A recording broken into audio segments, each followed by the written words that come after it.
बिस्मिल्लाहिर्रहमानिर्रहीम। अज़ीज़ तलबा व तालिबात, यूनिवर्सिटी ऑफ़ एजुकेशन के ऑनलाइन तदरीसी सिलसिले में आपको एक बार फिर इस उम्मीद के साथ खुशामदीद कहती हूँ कि आप सब खैर आफ़ियत से होंगे। आज का लेक्चर एम.ए. उर्दू साल दोम के इख्तियारी मज़मून उर्दू क़वाइद व इंशा का 12वां लेक्चर है, जिसमें हम इसमें ज़ात की 4 ज़ैली अक़साम यानी इसमें सौत, इसमें मुसग़्ग़र, इसमें मुकब्बर और इसमें जमा के बारे में जानेंगे। ताहम लेक्चर के बाकायदा आगाज़ से पहले ये बताती चलूँ कि ये लेक्चर इसमें नकिरा की पहली किस्म इसमें ज़ात का हिस्सा दोम है, जिसमें हम इंशाअल्लाह इसमें ज़ात की बकिया ज़ैली अक़साम मुकम्मल करेंगे। गुज़िश्ता लेक्चर में हमने इसमें नकिरा की पहली किस्म इसमें ज़ात के बारे में जाना और फिर इसमें ज़ात की 3 ज़ैली अक़साम यानी इसमें जिन्स, इसमें आला और इसमें ज़र्फ़ पर भी गुफ्तगू की। इससे पहले कि हम इसमें ज़ात की चौथी किस्म यानी इसमें सौत पर बात करें, आप एक बार पेश करदा खाके को बगौर देख लीजिए ताकि इसमें नकिरा की अक़साम के बारे में जानने का ये सफ़र आपके ज़हनों में तरोताज़ा हो सके। जैसा कि खाके में आप देख सकते हैं कि हमने इसमें नकिरा को 10 मारूफ़ अक़साम में तकसीम किया है, यानी इसमें ज़ात, इसमें किनाया, इसमें इस्तिफ़हाम, इसमें सिफ़त, इसमें मस्दर, इसमें हासिल मस्दर, इसमें फ़ाइल, इसमें मफ़ऊल, इसमें मुआवज़ा और इसमें हालिया। जबकि इन अक़साम की भी आगे ज़ैली अक़साम हैं जिन्हें हम मुख्तसर तौर पर देखेंगे। दूसरा पेश ये यहाँ पर पहले ये जो इस खाके में मैंने इसमें ज़ात की ज़ैली अक़साम तहरीर भी की हुई है, ताहम दूसरा पेश करदा खाका इसी सिलसिले की एक कड़ी है जिसमें आपको इसमें नकिरा की पहली मारूफ़ किस्म यानी इसमें ज़ात की मज़ीद 7 ज़ैली अक़साम नज़र आ रही हैं, जिनमें से 3 का मुताला हम गुज़िश्ता लेक्चर में कर चुके हैं। लिहाजा आज के लेक्चर का बाकायदा आगाज़ इसमें सौत से करते हैं और ये जानने की सही करते हैं कि इसमें सौत से क्या मुराद है। तो अज़ीज़ तलबा व तालिबात, सौत अरबी ज़ुबान का लफ्ज़ है जिसके मानी आवाज़ या साउंड के हैं, इसलिए इसमें सौत से मुराद वो इस्म है जो किसी जानदार या बेजान चीज़ की आवाज़ को ज़ाहिर करे। गोया वो लफ्ज़ जो किसी चीज़ या जानदार की आवाज़ को ज़ाहिर करे इसमें सौत कहलाता है। क़वाइद की रूह से जो कलिमा किसी इंसान, हैवान या बेजान की आवाज़ को ज़ाहिर करे इसमें सौत है। कुछ मिसालें इसकी पेश की हुई हैं, आप देख सकते हैं कि छम छम, मियाऊं मियाऊं, टन टन, भों भों, साएं साएं, काएं काएं, कुल कुल वग़ैरह। इन आवाज़ों को सुनकर आप समझ सकते हैं कि ये किन चीज़ों या जानदारों की आवाज़ें हैं। डॉक्टर अबुल लैथ सिद्दीकी इसमें सौत के हवाले से कुछ यूँ रकम तराज हैं कि बाज़ इस्म ऐसे हैं जो किसी जानदार की बोली या किसी बेजान से पैदा होने वाली आवाज़ को ज़ाहिर करते हैं। इनके मानी असलन सिर्फ़ इनके सौती तासुर से पैदा होते हैं। इस तरह के अमल को जिसमें सौती तासुर से कोई मफ़हूम वाज़े हो हरकत सौत कहते हैं और ये भी एक किस्म के इस्म होंगे, यानी वो जो भी आवाज़ पैदा होती है खा किसी चीज़ से या किसी जानदार से जो साउंड निकलता है उसको वो कहते हैं कि ये हरकत सौत है और हरकत सौत भी दरअसल इसमें सौत ही कहलाती है। मसलन कुलकुल में से पानी के कुलकुल दरअसल सुराही में से पानी के निकलते वक्त पैदा होने वाली आवाज़ को कहते हैं। कव्वे की काएं काएं, कुत्ते की भौंकने की आवाज़ भों भों, बिल्ली की म्याऊं म्याऊं, मक्खी की भिन भिन, बारिश की छम छम, कबाब की सीख पर जलने की आवाज़ चर चर, इसी तरह कहकहा लगाकर या खिलखिलाकर हंसने की आवाज़ कह कह और बिजली की गड़गड़, हवा की साएं साएं, दरअसल वग़ैरह वग़ैरह। ये सब इसी कबील की आवाज़ें हैं। ऐसी आवाज़ों को ज़ाहिर करने वाले इस्म इसमें सौत कहलाते हैं। गोया जिन अस्मा से किसी जानदार या बेजान यानी ज़ी रूह या गैर ज़ी रूह की आवाज़ नकल की जाए या बयान की जाए उन्हें इसमें सौत कहा जाता है, क्योंकि इसके मानी ही आवाज़ के हैं। अब ये मिसालें भी देखिए, आपके सामने कुछ जुमले लिखे हुए हैं कि क्यों खड़खड़ कर रहे हो, मी छम छम बरसा, कव्वे काएं काएं कर रहे हैं, बिल्ली मियाऊं मियाऊं और चिड़िया चूं चूं करती है। इन जुमलों में खड़खड़, छम छम, काएं काएं, मियाऊं मियाऊं और चूं चूं मुख्तलिफ आवाज़ों की नकलें हैं, जिनको इस्तिलाह में इसमें सौत कहते हैं। इसके अलावा मुझे उम्मीद है कि यहाँ तक बात आपको समझ आ गई होगी। इसके अलावा अज़ीज़ तलबा व तालिबात, आपने गौर किया होगा कि इसमें सौत में अक्सर आवाज़ के अल्फाज जो हैं वो मुकर्रर आते हैं, यानी जो साउंड के लिए आपने जो आवाज़ या अल्फाज मुख्तस किए हुए होते हैं, अक्सर ऐसा होता है कि जब हम उनको बयान करते हैं तो उनको 2 बार बयान करते हैं, यानी वो मुकर्रर आते हैं, जैसे टन टन, म्याऊं म्याऊं, छम छम, साएं साएं, छुक छुक, री री, मैं, टिप टिप, धक धक, खी खी या हा या का या कुट कुट वगैरह। इन तमाम मिसालों में आपने देखा कि इसमें के सौत को बयान करने वाले अस्मा का इस्तेमाल मुकर्रर हुआ है। बाज़ औक़ात शौरा भी अपनी शायरी में इन अस्माए सौत के इस्तेमाल से जाज़बियत और तासीर में इजाफ़ा करते हैं। जैसे कुछ अशार सुनिए। करते हैं पपीहे पीहू और मोर झनकारते हैं हर सू, पड़ती हैं बूंदें झिलमिल झिलमिल, हंसती हैं कलियां खिल खिल खिल खिल, फिरती हैं करती हुर फुर चिड़ियाँ, उड़ती हैं फुर फुर फुर फुर चिड़ियाँ। यानी शायरी में भी आप देखते हैं कि बसा औक़ात अस्माए सौत मुकर्रर की भी तकरार मिलती है। यानी आप देखिए कि यहाँ पर जो अस्माए सौत की तकरार है, आगे से उनकी भी तकरार की गई, जैसे फुर फुर या खिल खिल खिल खिल, और इससे जो है वो जाज़बियत में या तासीर में या खूबसूरती में इजाफ़ा किया है। एक और शेर मुलाहिज़ा हो। ज़रा भी सीनाए सद चाक में जो तड़पा दिल, तो टूट जाते हैं तारे रफू तड़ाक तड़ाक। ढूंढने पर आपको कई ऐसे अशार मिल जाएंगे जिनमें अस्माए सौत को बरता गया होगा और जो यकीनन शेरी हुस्न को दोबारा करते हैं। अज़ीज़ तलबा व तालिबात, इस सिलसिले में एक और बात समझने की है कि बाज़ औक़ात इसमें सौत की ज़ैल में ऐसे अल्फाज भी आते हैं जिनसे किसी चीज़ से पैदा होने की आवाज़ मुराद नहीं होती, बल्कि जानवरों को हाँकने वगैरह या इजहार तासुफ़ व हमदर्दी के मौके पर हम ऐसे अल्फाज बोलते हैं। मसलन बैल वगैरह हाँकने वाले अमूमन हाँकते वक्त धत धत करते हैं।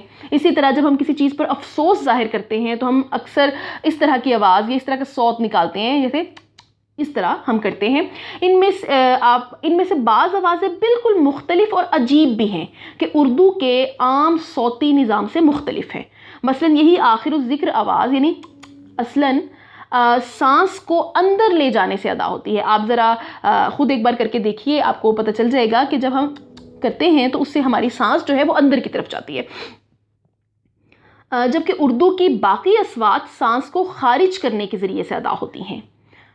बाकी जैसे हम कहते हैं साएं साएं, काएं काएं या धत धत, तो आप देखिए कि सांस बाहर जा रहा है, लेकिन ये जो आवाज़ है ये हम सांस को अंदर की तरफ लेकर जा रहे हैं। तो सांस को अंदर करके आवाज़ के अदा होने की सूरत ये होती है कि नोके ज़बान तालू के अगले हिस्से पर लगती है, और जब ये इस मकाम पर वापस आती है और मसदूद रास्ता खुलता है तो बाहर से सांस ज़ोर से अंदर की तरफ जाता है। ऐसे तमाम अस्वात को भी हरकत सौत कहना चाहिए और ये भी अस्माए सौत में शुमार होते हैं, ये तमाम जो अल्फाज हैं या अस्वात हैं।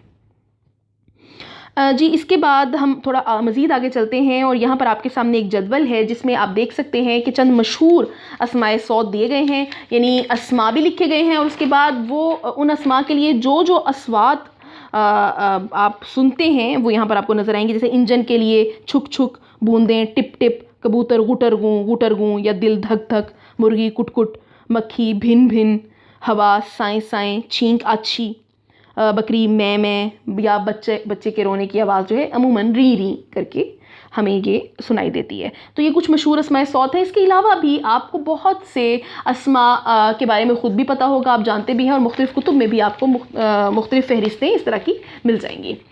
तो अज़ीज़ तलबा व तालिबात, इसमें सौत की वजाहत के बाद अब पेश करदा सरगर्मी भी हल कर लीजिए, जिसमें मैंने कुछ जुमले तहरीर किए हुए हैं। आपने करना ये है कि इन जुमलों में से जहाँ जहाँ अस्माए सौत हैं आपने उनकी निशानदेही कर देनी है। जी, तो अब आगे चलते हैं और इसमें ज़ात की एक और किस्म यानी इसमें मुसग़्ग़र के बारे में जानते हैं। मुसग़्ग़र भी अरबी ज़ुबान का लफ्ज़ है जिसके मानी है छोटा किया हुआ या तस्गीर किया हुआ। तो जैसा कि नाम से ज़ाहिर है, इसमें मुसग़्ग़र या इसमें तस्गीर वो इस्म है जो किसी इस्म की छोटाई को ज़ाहिर करे, जैसे संदूकचा या संदूकची, बचूंगड़ा, ढोलक वगैरह अस्माए मुसग़्ग़र हैं जिनमें भी तरतीब संदूक, बच्चा और ढोल की छोटाई ज़ाहिर हो रही है। गोया वो लफ्ज़ जो किसी बड़ी चीज़ को छोटा करके दिखाए इसमें मुसग़्ग़र कहलाता है, नाम से ही ज़ाहिर हो रहा है।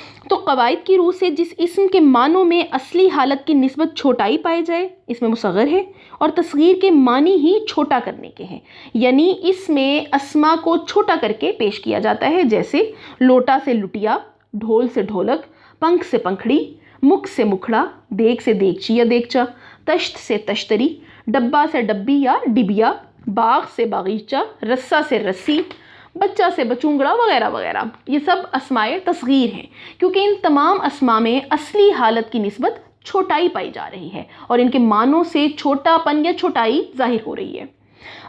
यहाँ पर कुछ मिसालें तहरीर की गई हैं, इनको भी आप देख सकते हैं। और इसके अलावा मज़ीद वजाहत के लिए जो जुमले इस स्लाइड में दर्ज हैं उन्हें भी देखिए कि हमारा बागीचा फूलों से सजा हुआ है, डिबिया इधर लाओ, प्याली में चाय है और ये बाली मेरी है।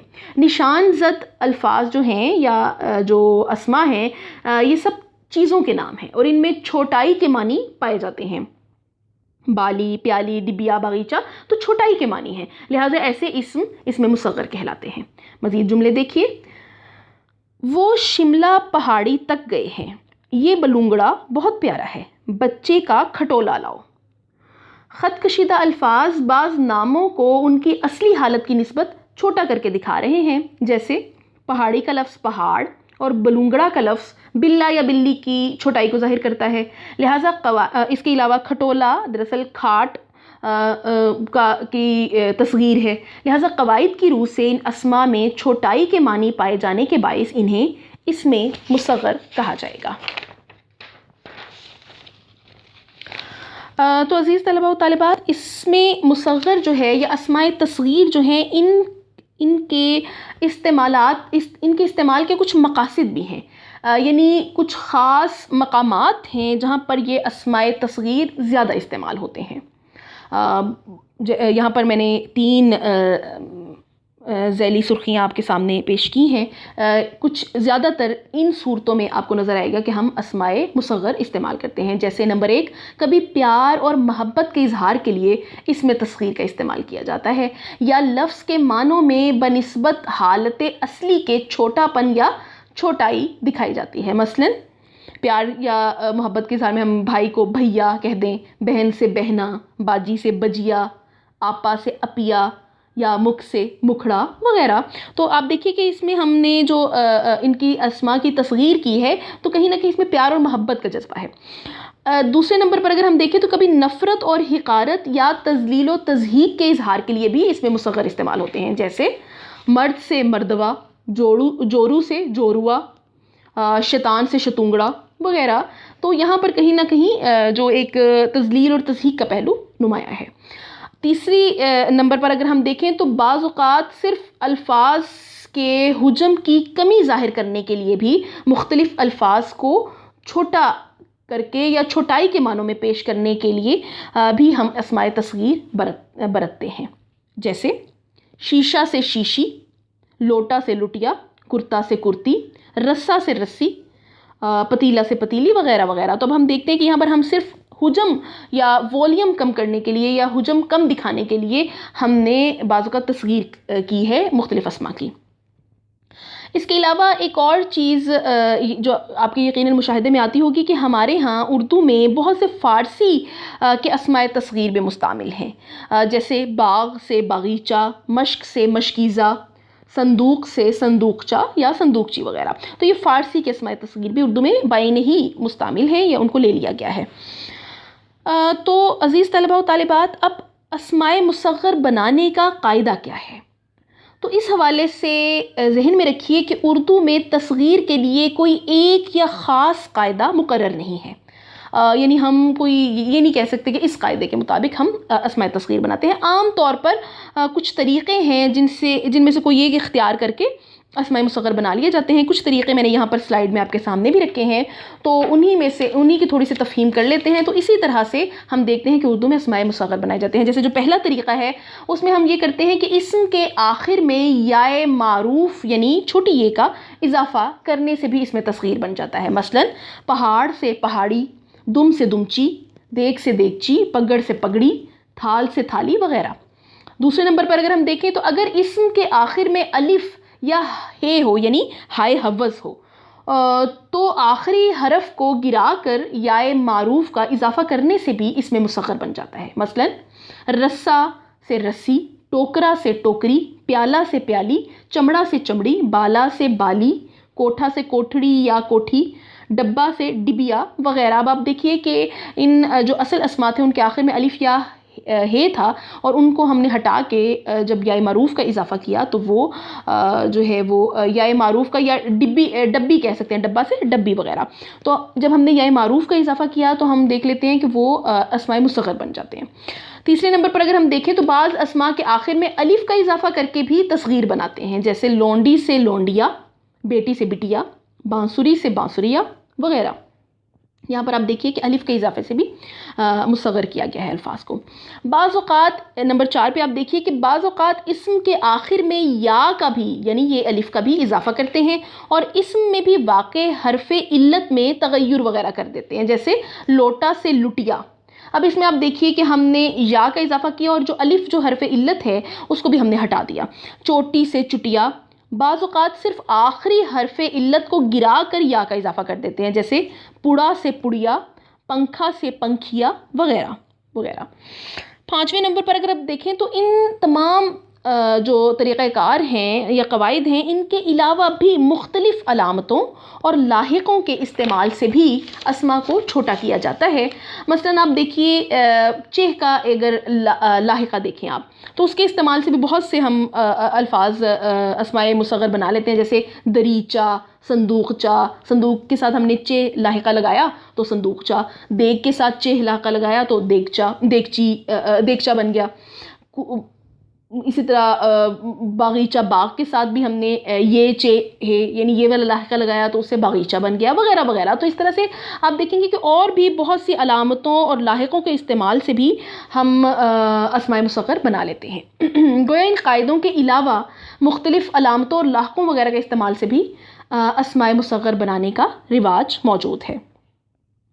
तो अज़ीज़ तलबा व तालिबात, अस्माए मुसग़्ग़र को जानने के बाद अब हम इसमें मुकब्बर पर जाने से पहले ये सरगर्मी कर लेते हैं। इस सरगर्मी में आपने करना ये है कि मैंने कुछ अस्मा तहरीर किए हुए हैं, आपने इन तमाम अस्मा के अस्माए मुसग़्ग़र लिखने हैं, यानी इनकी छोटी सूरत जो मौजूद है उनको आपने तहरीर करना है। बेशक जदवल बना के कर लीजिए या जिस तरह से भी आप करना चाहें।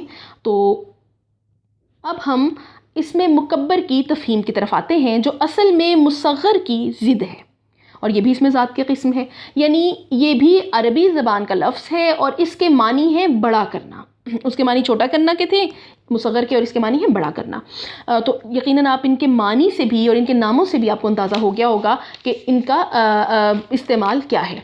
गोया वो लफ्ज़ या इस्म जो किसी चीज़ को बड़ा करके ज़ाहिर करे इसमें मुकब्बर कहलाता है।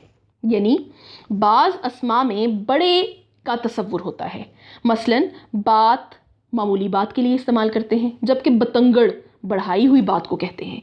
यानी जब बात बिगाड़ी जाए तो अमूमन हम कहते हैं कि बात का बतंगड़ बना दिया है। मुहावरा बात का बतंगड़ भी यहीं से बना है। आपने देखा कि ये एक तरह से इसमें मुसग़्ग़र का उलट है, यानी इसमें बाज़ नामों को उनकी असली हालत की निस्बत बड़ा करके दिखाया जाता है, जैसे घड़ी से घड़ियाल, छतरी से छतर, टोपी से टोप, पगड़ी से पगड़, घड़ी से गठड़ी से गठड़ वगैरह वगैरह। कवायद की रूह से इसमें मुकब्बर वो इस्म है जो किसी इस्म की बड़ाई को ज़ाहिर करे।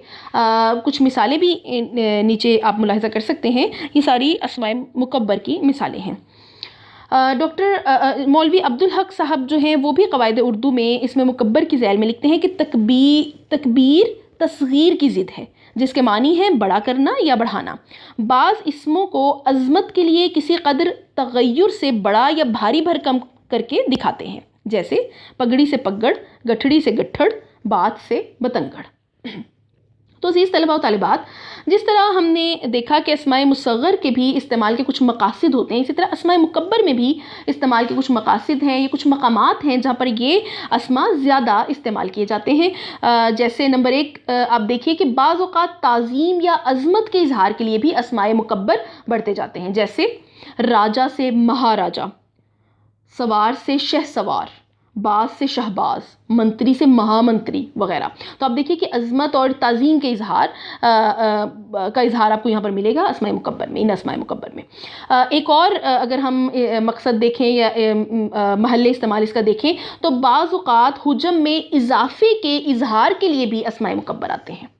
यानी हम जब वॉल्यूम या वज़न या किसी बात को बढ़ा चढ़ा कर या बड़ा करके पेश करना चाहें, हुजम को बढ़ाकर पेश करना चाहें, तो भी हम इन अस्माए मुकब्बर को बरतते हैं, जैसे पगड़ी से पगड़, गठड़ी से गट्ठड़, टोपी से टोप, छतरी से छत्तर या बात से बतंगड़ वगैरह।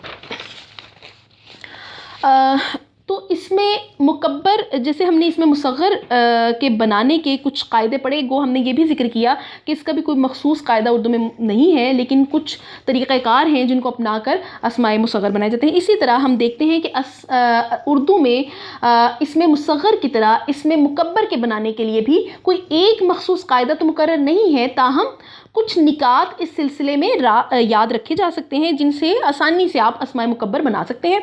वो निकात आपके सामने, कुछ निकात मैंने यहाँ पर तहरीर भी किए हैं स्लाइड में। जैसे नंबर 1 पे आप देख सकते हैं कि कभी इसमें मुकब्बर बनाने के लिए इस्म के किसी जुज़्व को मुशद्दद या मुकर्रर कर देते हैं, यानी तशदीद लगा देते हैं उसके ऊपर। जैसे पगड़ी से पगड़ कर दिया हमने, यानी हमने आखिरी जो हरफ इल्लत है उसको हटाया और उसके बाद हमने उस जो पीछे बचने वाला हिस्सा था उसमें से किसी जगह पर हमने उसको तशदीद दे दी, यानी मुशद्दद कर दिया। जैसे गाफ यहाँ पर आप देखिए कि तशदीद आ गई है उसके ऊपर। इसी तरह छतरी से छत्तर, लकड़ी से लक्कड़ वगैरह वगैरह। इसके अलावा एक और सूरत आप देख सकते हैं, ये एक और कायदा कि अक्सर हिंदी के अस्मा में इसमें मुकब्बर बनाने के लिए साबिक़ा महा बढ़ा देते हैं। महा आपको पता है बड़ा के मानों में आते हैं। हमारे यहाँ भी उर्दू में भी आप देखिए कि बाज़ औक़ात बड़ा का इस्तेमाल भी कर लेते हैं किसी चीज़ को साबित करने के लिए। बड़ा, जैसे बड़ा पंखा, बड़ा आदमी, बड़ा इंसान, ये भी तरीक़ेकार होता है मुकब्बर करने का हमारे यहाँ उर्दू में। लेकिन हिंदी में अस्मा से पहले हम जब महा का इजाफा कर देते हैं, यानी महा का साबिक़ा लगा देते हैं, तो उससे भी अस्माए मुकब्बर बन जाते हैं। जैसे राजा से महाराजा, काज से महाकाज, सभा से महासभा, मंत्री से महामंत्री। इसके अलावा देव का साबिक़ा भी बढ़ा देने से इसमें मुकब्बर बन जाता है। मसलन कामत से देव कामत, हैकल से देव हैकल वगैरह। तो इन साबिक़ों के इस्तेमालात से भी अस्माए मुकब्बर बन जाते हैं। इसके अलावा एक और सूरत देखिए कि उर्दू में फ़ारसी के अस्माए मुकब्बर भी मुस्तामिल हैं। इनमें क्या होता है कि आम तौर पर शह या शाह बतौर साबिक़ा इस्तेमाल होता है। मसलन पर से शाह पर, तूत से शहतूत, राह से शाहरा, कार से शाहकार, पारा से शाहपारा, बाज से शहबाज, सवार से शाह सवार वगैरह। इसके अलावा भी ये तो कुछ हमने कवायद देख लिए, लेकिन इसके अलावा भी अल्फाज में कुछ भी रद्द बदल करके अस्माए मुकब्बर बना लिए जाते हैं। यानी मुख्तलिफ अल्फाज में कुछ अलामतें इस्तेमाल कर ली जाती हैं, कुछ अल्फाज का रद्द बदल कर दिया जाता है, कुछ साबिक़े लाहिक़े लगा लिए जाते हैं। तो इस तरह से मुख्तलिफ अंदाज से रद्द बदल करने से अस्माए मुकब्बर बना लिए जाते हैं। जैसे घड़ी से घड़ियाल, टोली से टोला, लंगोटी से लंगोट वगैरह वगैरह। अस्माए मुकब्बर की मज़ीद वजाहत के लिए कुछ जुमले यहाँ पर तहरीर किए हुए हैं, आप उन्हें देखिए कि आज कहाँ चले हो पगड़ बांध के, तुम तो बात का बतंगड़ बना देते हो, ये टोप क्यों पहन रखा है। तो इन जुमलों में ख़त कशीदा अल्फाज इसमें मुकब्बर हैं। उम्मीद है कि आप पेश करदा वजाहत से इसमें मुकब्बर के बारे में अच्छे से जान गए होंगे। लिहाजा फिर अब उसकी सरगर्मी या मश्क की तरफ चलते हैं। इसकी मश्क भी बहुत दिलचस्प है। इसमें मुख्तलिफ़ अस्मा तहरीर किए गए हैं। आपने इन अस्मा के अस्माए मुकब्बर बनाने हैं, यानी ये आम अस्मा हैं, इनको इस्तेमाल करके आपने अस्माए मुकब्बर या इनकी जो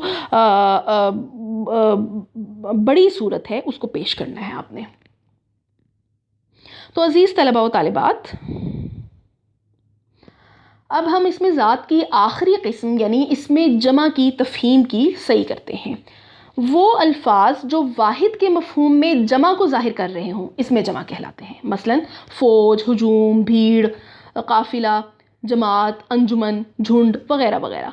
गोया ये वो इस्म है जो एक किस्म की बहुत सी चीज़ों या शख्सों पर बोला जाए और किसी अकेले फ़र्द या चीज़ पर सादिक ना आए, जैसे खलकत, लश्कर, गोल, क़ितार, महफिल, बारात वगैरह वगैरह। अगर हम डॉक्टर अबुल्लैह सिद्दीकी के हवाले से देखें तो वो लिखते हैं इसमें जमा के हवाले से कि बाज़ अस्मा ऐसे होते हैं जो बज़ाहिर वाहिद मालूम होते हैं लेकिन असल में बहुत से इस्मों का मजमुआ होते हैं। मसलन फ़ौज, गिरोह, झुंड, भीड़, सभा वगैरह वगैरह। अब आप देखिए वो कहते हैं कि ऐसे अस्मा को इसमें जमा कहते हैं। तो अब आप ख़ुद भी मुलाहिज़ा कर सकते हैं कि ये सब अस्मा जो हैं ये वाहिद हैं, यानी वाहिद के सीगे हैं, जैसे अंजुमन, क़ितार, काफ़िला, खलकत, ताइफ़ा।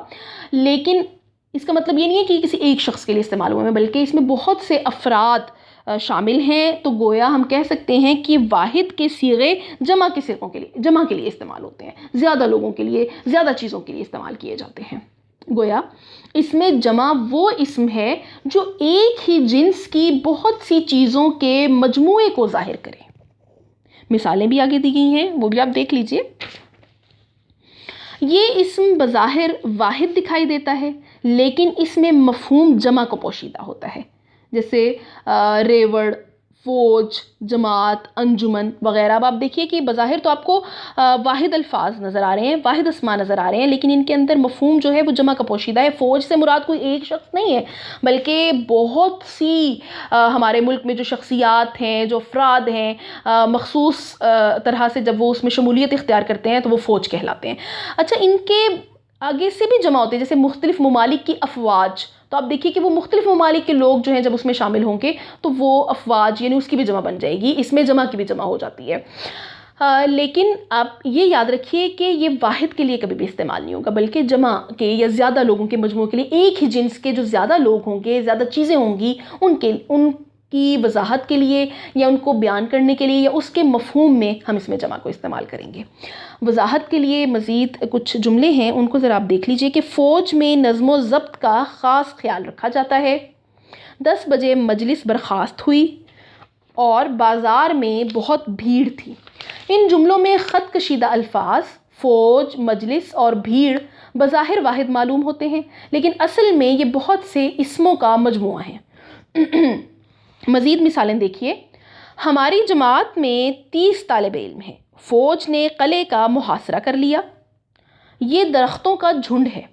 ऊँटों की क़ितार चली आ रही है।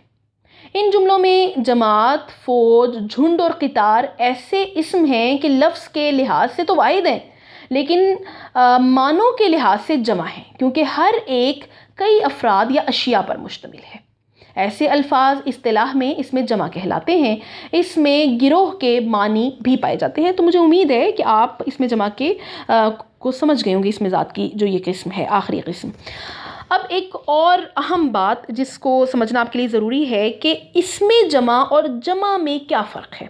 देखिए, आपको याद होगा कि हमने वाहिद जमा भी पढ़े थे। तो वाहिद जमा और चीज़ है और इसमें जमा और चीज़ है, इनके दरमियान एक बारीक सा इम्तियाज़ है, ये फ़र्क है, वो भी आपका जानना बहुत ज़रूरी है। यानी जमा और इसमें जमा में इम्तियाज़ ये है कि हर जमा के मुकाबले में वाहिद मौजूद होता है। मसलन लड़कियां का वाहिद क्या है? लड़की। कुर्सियां का वाहिद क्या है? कुर्सी। किताबें का वाहिद किताब। तो आप देखेंगे कि जितने भी हमारे पास जमा हैं उनके वाहिद भी मौजूद होते हैं, लेकिन इसमें जमा के मुकाबले में इसमें वाहिद नहीं होता। यानी जो इसमें जमा है इसका वाहिद नहीं आपको मिलेगा। जैसे फ़ौज का कोई वाहिद नहीं है, ये ख़ुद वाहिद का सीगा है और जमा के लिए इस्तेमाल होता है। इसी तरह झुंड, रेवड़, अम्बो, भीड़, जमात, मजलिस, महफिल वग़ैरह भी अस्माए जमा हैं और वाहिद के मफ़हूम में जमा को ज़ाहिर कर रहे हैं, और इनके मुकाबले में इसमें वाहिद मौजूद नहीं है। यानी इन सब अस्मा जो मैंने अभी आपके सामने ज़िक्र किए, इनके वाहिद आपको नहीं मिलेंगे। तो ये एक बुनियादी फ़र्क है जमा में और इसमें जमा में। यानी इसमें जमा का वाहिद नहीं होगा, वाहिद का सीगा नहीं है, क्योंकि ये ख़ुद वाहिद का सीगा है और जमा के लिए इस्तेमाल होता है। जबकि जो दूसरा आम जमा है उसमें आप देखिए कि उनके वाहिद आपके सामने मौजूद होते हैं। अलबत्ता वाहिद की तरह इसमें जमा के भी जमा बना लेते हैं आगे, यानी वाहिद ज़रूर नहीं होता इसमें जमा का, लेकिन इसमें जमा के भी आगे जमा बन जाते हैं, जैसे महफिल से महाफिल, मजलिस से मजालिस, फ़ौज से अफवाज वगैरह वगैरह। तो ये एक बुनियादी फ़र्क है इसमें जमा का और जमा का। तो मुझे उम्मीद है कि इसमें जमा के साथ साथ आप जमा और इसमें जमा का फ़र्क भी बखूबी जान गए होंगे। अब ये जो आपके सामने सरगर्मी है इसे हल कीजिए। इसमें आपने करना ये है कि मैंने कुछ अस्माए जमा तहरीर किए हैं यहाँ पर, और आपने उन तमाम अस्माए जमा को अपने जुमलों में इस्तेमाल करना है। तो अज़ीज़ तलबा व तालिबात, ये थी इसमें ज़ात की आखिरी क़िस्म, इसमें जमा। यूँ हमने इसमें ज़ात की 7 अक़साम मुकम्मल कर ली हैं। ताहम आगे बढ़ने से पहले सिर्फ़ आपकी तफ़हीम, इआदे और दिलचस्पी के लिए पेश करदा इबारत देखिए, जिसमें आपको इसमें ज़ात की ज़ैली अक़साम का खूबसूरत इस्तेमाल नज़र आएगा। ये बड़ी खूबसूरत इबारत है, जिसमें आप देखेंगे कि इसमें ज़ात की जो आपने अक़साम पढ़ी हैं उनकी काफ़ी ज़्यादा अक़साम इसमें मौजूद हैं। जैसे हामिदा ने अपनी बेटी से लोटा मांगा, वो लुटिया ले आई। दादी ने हामिदा से कहा कि नन्हे के सामने कटोरी और घंटी रख दो, वो खेलता रहेगा। उसके आगे चाकू, कलम और कंघा रखा है, इन चीज़ों को उठा लो, और वो गट्ठड़ भी कमरे में रखाओ। दादा ने नन्हे को बहलाने के लिए मियाऊं मियाऊं, गुटर गूं और कुकड़ू गूं वगैरह की आवाज़ें निकाली। दादी ने हामिदा से पूछा, दोपहर हो गई, ज़ैनब अब तक स्कूल से घर नहीं आई, वो सुबह से भूखी प्यासी होगी। तो अज़ीज़ तलबा व तालिबात, इस इबारत में आपने कई चीज़ों के नाम पढ़े होंगे, जैसे लोटा, लुटिया, कुटोरी, घंटी, चाकू, गट्ठड़, कलम, कंघा, मियाऊं मियाऊं, गुटरगूं, कुकड़ूकूं, दोपहर, स्कूल, घर, सुबह वगैरह वगैरह। ये सब इसमें आम हैं, लेकिन अपनी खुसूसियत के एतबार से इनकी अलग अलग किस्में हैं, और तमाम अस्मा की असलियत भी एक दूसरे से जुदा है। गोया ये तमाम अस्मा इसमें ज़ात और उसकी मुख्तलिफ़ अक़साम हैं। मसलन थोड़ा सा देखिए, आप ख़ुद भी वैसे इसमें से ढूंढ सकते हैं, लेकिन देखिए कि लुटिया, कटोरी और घंटी जो है ये इसमें मुसग़्ग़र है, गट्ठड़ इसमें मुकब्बर है, चाकू, कलम, कंघा अस्माए आला हैं, मियाऊं मियाऊं, गुटरगूं और कुकड़ूं अस्माए सौत हैं, दोपहर और सुबह इसमें ज़र्फ़े ज़मा, जबकि स्कूल इसमें ज़र्फ़े मकां है। तो देखा आपने कि किस तरह इसमें ज़ात की मुख्तलिफ़ अक़साम एक ही इबारत में आपको मिल गई हैं। आज के लेक्चर के इख्तिताम पर उम्मीद करती हूँ कि आप इसमें नकिरा की पहली किस्म यानी इसमें ज़ात और उसकी ज़ैली अक़साम के बारे में बखूबी जान गए होंगे। आखिर में सरगर्मी के तौर पर कुछ जुमले तहरीर किए गए हैं जो इसमें ज़ात की तमाम ज़ैली अक़साम से मुताल्लिक़ हैं, यानी जिन्हें हमने गुज़िश्ता और आज के लेक्चर में जाना, यानी गुज़िश्ता लेक्चर में भी हमने जिनके बारे में, यानी जो 3 ज़ैली अक़साम थी इसमें ज़ात की, और जो आज का लेक्चर है जिसमें हमने 4 ज़ैली अक़साम के बारे में जाना, वो तमाम ज़ैली अक़साम उन पर मुश्तमिल जुमले यहाँ पर तहरीर किए गए हैं आपकी स्लाइड में। आपने करना ये है कि जो जो किस्म जुमलों में आपको नज़र आती है उनको आपने जुदा जुदा करके तहरीर कर देना है। तो बहुत अच्छी सरगर्मी है, इसको भी ज़रूर कीजिएगा लेक्चर के अख्ताम पर। आखिर में ख़ुद आज़माई के तौर पर कुछ मुख्तसरुल जवाबी सवालात भी तहरीर किए गए हैं। ये सवालात दरअसल इसी आज के लेक्चर से मुताल्लिक़ हैं, यानी आज की जो हमने इसमें ज़ात की 4 ज़ैली अक़साम के बारे में जाना, उन्हीं के मुताल्लिक़ ये सवालात किए गए हैं। इनके जवाबात भी आप लाज़िमन तहरीर कीजिएगा ताकि आपको अपनी तफ़हीम का अंदाज़ा हो सके। तो अज़ीज़ तलबा व तालिबात, इसके साथ ही हमारा आज का लेक्चर इख्तिताम पज़ीर होता है। इंशाअल्लाह अगले लेक्चर्स में इसमें नकिरा की दूसरी अक़साम के साथ हाज़िर होंगे।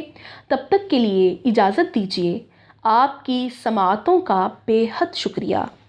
अल्लाह हाफ़िज़।